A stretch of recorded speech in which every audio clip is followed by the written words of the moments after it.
ओम श्री परमात्मने नमः. सर्वांना मनःपूर्वक नमस्कार.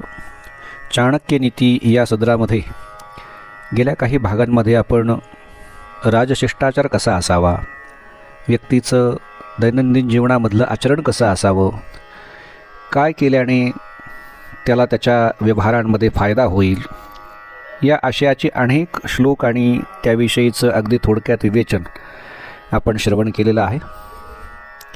आपल्याकडे श्रवणाला अत्यंत महत्त्व सांगितलेलं आहे.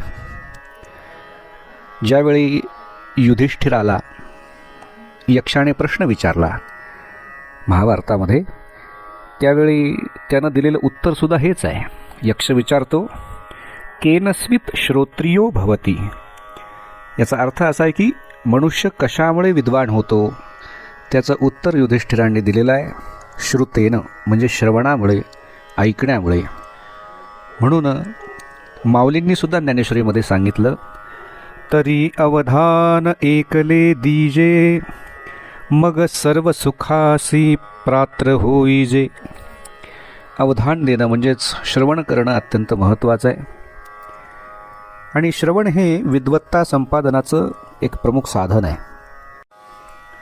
पूर्वीच्या काळी मुद्रणालय नसल्यामुळे पुस्तके, ग्रंथ या वस्तू फार दुर्मिळ होत्या. त्यामुळे ज्ञान हे ऐकूनच मिळवावं लागायचं. आज मुद्रणाच्या सुलभतेमुळं अनेक पुस्तकं प्रकाशित होतात. त्यांची संख्या हजारोंच्या घरात आहे. त्याच्यामुळे विद्वत्ता संपादन करणं अत्यंत सोपं आहे, सहज आहे. पण पूर्वी एखाद्या व्यक्तीची विद्वत्ता सांगत असताना हा व्यक्ती बहुश्रुत आहे, म्हणजे पुष्कळ ऐकलेला आहे असं म्हणण्याची पद्धती होती. कारण जुनी माणसं म्हणायची की जो खूप ऐकतो तो जर बोलायला लागला तर मग तो कोणाला ऐकत नाही, कारण त्याच्याकडे ज्ञानसाठाच तेवढा झालेला असतो. पण आज ऐकण्याची सवय आपली हळूहळू कमी होत चाललेली आहे.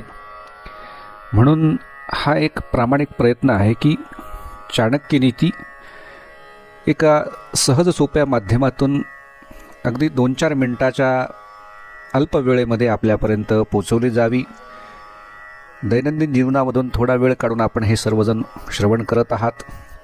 विशेषतः शालेय विद्यार्थी, लहान मुलं यांच्या मनामध्ये चाणक्यांविषयी आवड निर्माण करणं, त्यांचे ग्रंथ त्यांनी वाचणं, त्यांच्या वाचनाला प्रेरित करणं हा एक उद्देश यामध्ये आहे. त्यासोबतच एक मोठं यश मिळवण्यासाठी किती सूक्ष्म गोष्टींचा विचार करावा लागतो याचा आदर्श चाणक्यांनी आपल्याला या ठिकाणी घालून दिलेला आहे. त्याचाही आपण संक्षेपाने या ठिकाणी विचार करतो आहोत. आजचा जो श्लोक आहे तो आजच्या काळामध्ये अत्यंत महत्त्वाचा आहे. आजच्या श्लोकामध्ये चाणक्य म्हणतात, न विश्वसेत कुमित्रे च, मित्रे चापि न विश्वसेत, कदाचित कुपितं मित्रं सर्वगुह्यं प्रकाशयेत. अर्थात जो खोटा मित्र आहे, म्हणजे ज्याला कुमित्र चाणक्याने म्हटलेलं आहे, याच्यावर विश्वास ठेवण्याचा प्रश्नच येत नाही. पण जो चांगला मित्र आहे त्या चांगल्या मित्रावर सुद्धा पूर्ण विश्वास ठेवू नये. कदाचित तुमची मैत्री तुटली तर तुमची सर्व प्रकारची गुपितं तो इतरांपुढे उघड करू शकतो. या श्लोकाचं थोडं स्पष्टीकरण आपण पाहूया. चाणक्यांनी फार महत्त्वाचं मार्गदर्शन या श्लोकामध्ये आपल्याला केलेलं आहे. चाणक्य काय सांगतायत की जो कुमित्र आहे, म्हणजे आपल्याशी ज्याचे संबंध फार चांगले नाही आहेत, असा व्यक्ती याच्यावर विश्वास ठेवण्याचा प्रश्न येतच नाही. पण जसा हा कुमित्र आहे ज्याच्यावर आपण विश्वास पूर्ण ठेवत नाही, तसं मित्रावर सुद्धा पूर्ण विश्वास ठेवू नये, मग तो कितीही जवळचा असला तरीही. कशासाठी सांगितलं आहे हे तर ते दुसऱ्या ओळीमध्ये सांगतात की कदाचित ज्यावेळी तुमचं आणि तुमच्या मित्राचं भांडण होतं, वाद होतो, काही आर्थिक गोष्टींमुळे संबंध दुरावतात, मैत्री तुटते, अशा वेळी तुमची काही अत्यंत महत्त्वाची गुपितं जर त्याला माहिती असतील तर त्याचा फायदा घेऊन तुमच्यावर कदाचित संकट येण्याची शक्यता असते. आजकाल जर मोठमोठ्या शहरांमध्ये, महानगरांमध्ये घडत असलेल्या घटनांच्या बद्दल जर आपण थोडा विचार केला, आपराधिक घटना ज्या घडत आहेत, काही कुकर्म होत आहेत, तर अशा सगळ्या घटनांमध्ये परिचित व्यक्तींचाच जास्त हात आपल्याला दिसतो.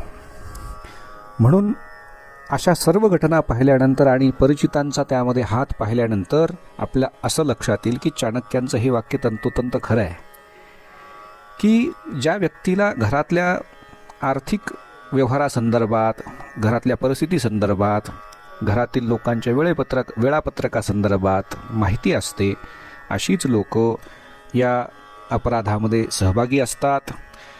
म्हणून चाणक्यांचं मार्गदर्शन या श्लोकांमध्ये आजच्या काळातल्या अत्यंत आपल्या सर्वांसाठी महत्त्वाचं आहे.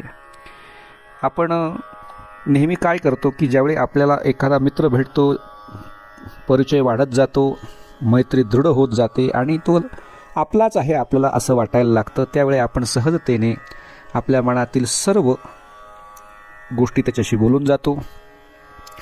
पण चाणक्य आपल्याला सांगतायत की अशा वेळी तुम्ही हृदयानं नाही तर मेंदूने विचार करायला पाहिजे.